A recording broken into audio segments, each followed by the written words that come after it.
Tobacco is the most common preventable cause of death worldwide. It is the second most common cause of death worldwide. Out of the 8 common causes of death worldwide, tobacco is supposed to be the leading cause for 6 out of the 8 main causes like heart attacks, ischemic heart disease, stroke, cancer, cerebrovascular disease, tuberculosis. 6 million deaths are supposed to be a result of tobacco usage worldwide every year. This is likely to increase to 8 million by 2030. 1 in 10 deaths are supposed to be due to tobacco usage. 50% of adults who use tobacco are likely to die because of tobacco usage. For every 6 seconds, there is a death because of tobacco usage. And tobacco is the cause for disease not only because of first-hand smoke, which is leading to the disease in the user of tobacco, but not only, but at the same time, it leads to disease because of second-hand smoke and third-hand smoke. What is second-hand smoke?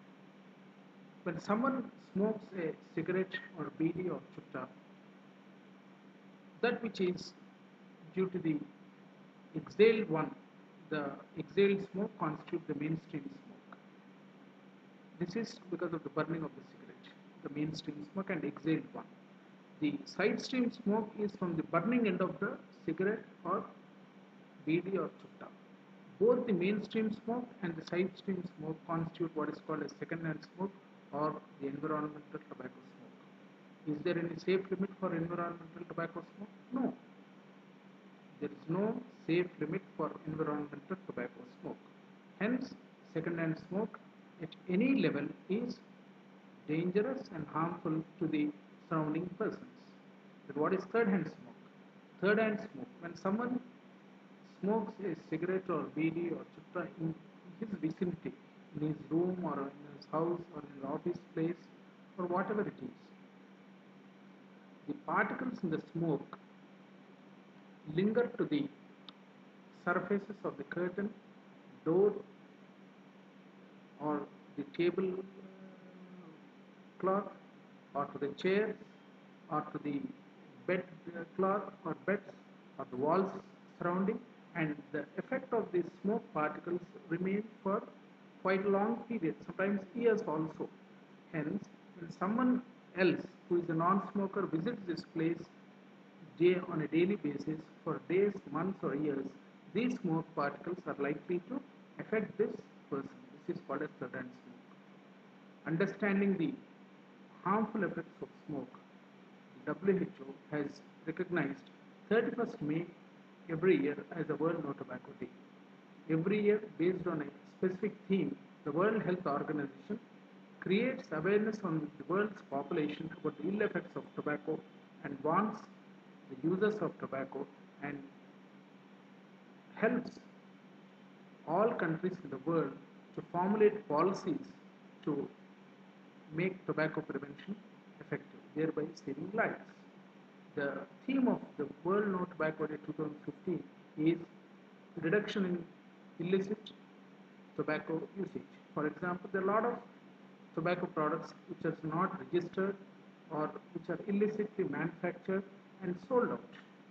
By this, not only the illicit products of tobacco produce harmful effects in various ways to the users of tobacco, but at the same time the government is also using a lot of revenue because there will be no tax on these illicit products. So the World No Tobacco Day theme is to advise policymakers, administrators and users to see that the illicit tobacco products burden, the health burden or ill effects burden is reduced in the community.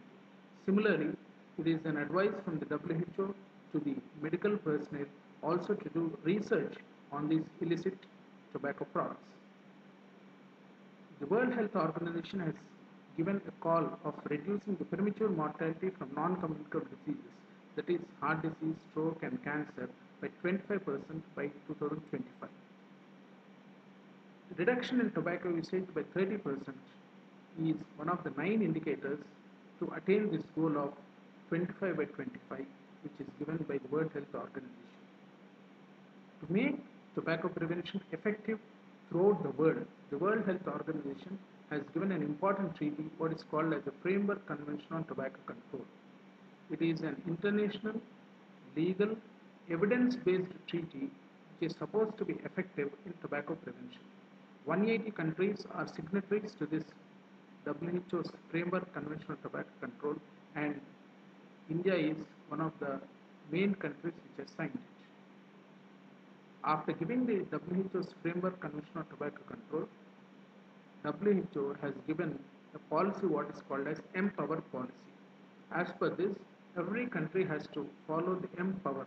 What it stands for is, M stands for monitoring tobacco usage, P for protecting people from tobacco usage, that is mainly protecting people in workplaces from tobacco smoke, O offering to quit, the role of health professionals in giving a brief counseling and offering the tobacco user to quit it in an effective way. W, warning about the ill effects of tobacco, which is done by the Press and Information Bureau and other persons to create warnings on pictorial warnings, and so that people do not use it. That means the ill effects of tobacco are publicized. E, enforcing ban on tobacco advertisement. That means by reducing the advertisements which are given earlier by some of the sports bodies and others, and on the pawn shops and others, we are reducing the usage of tobacco or raising taxes. So the Empower policy is an effective policy given by the World Health Organization to reduce tobacco usage. On the directions of the WHO, each country in the world has to promulgate its own policies for tobacco prevention. Subsequently, the Government of India in 2003 has given what is called as the Cigarette and Other Tobacco Products Act, which constitutes a lot of provisions like school-free, tobacco-free school premises and tobacco-free education institutions, prevention of smoking in public places, where a fine is also to be levied, and each private or public building or office should have warnings in the form of boards, so that people who use tobacco or smoke in the vicinity are fined based on the information given by the non-smokers. And similarly, the public places, wherever the RTCs, bus stands or airports or public places, are prevention of tobacco usage is promulgated strictly. The Government of India in 2007 and 8 has given what is called as the National Tobacco Control Program, and the guidelines are given in 2012. As per the guidelines of the National Tobacco Control Program, in that hierarchy, there is a village level committee at the village level, constituted by the village sarpanch and the other officers in the village. 2, at the district level, there is a district level tobacco control committee, which has the collector as the chairperson and the district medical and health officer as the nodal officer, the superintendent of police who is responsible for forming the enforcement squad, the sales tax officer who are supposed to give awareness and see that the pictorial warnings are depicted correctly over the tobacco products, the agriculture extension officers who are supposed to give awareness to the farmers who grow tobacco and see that they grow an alternative tobacco, the same land where tobacco is grown, the labor officers who has to ensure that the tobacco and its ill effects are known to the workers in the BD industry and other places, the district education officer who has to ensure the school-free premises, college administration has to see that the colleges are free of tobacco usage. So this district level tobacco committee or district level coordination committee should function and meet once in a month, so that the tobacco prevention is effective. Similarly, each district in the country should have a tobacco control cell.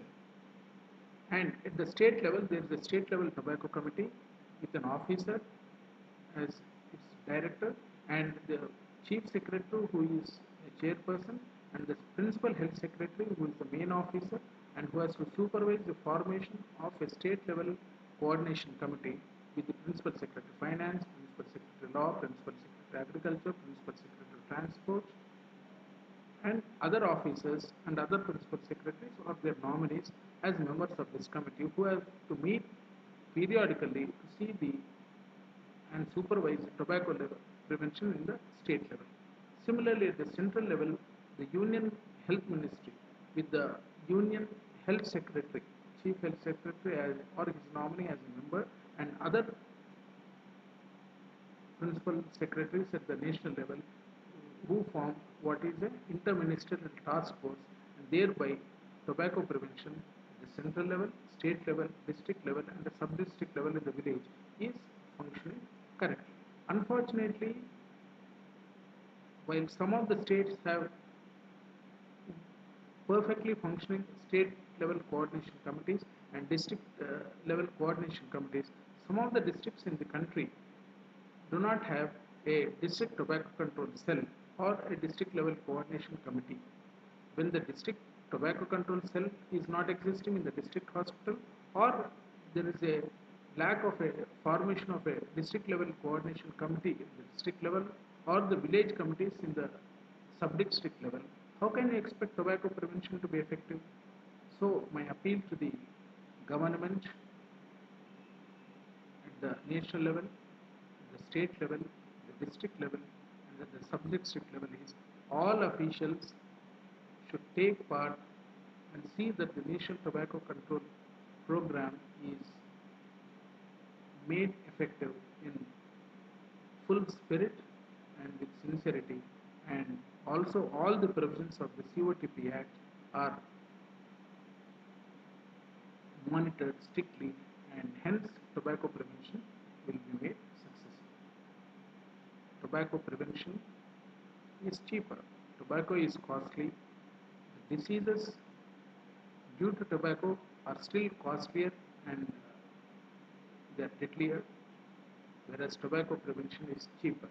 So tobacco prevention being a very cheaper modality of preventive aspect, I think tobacco prevention should be successful.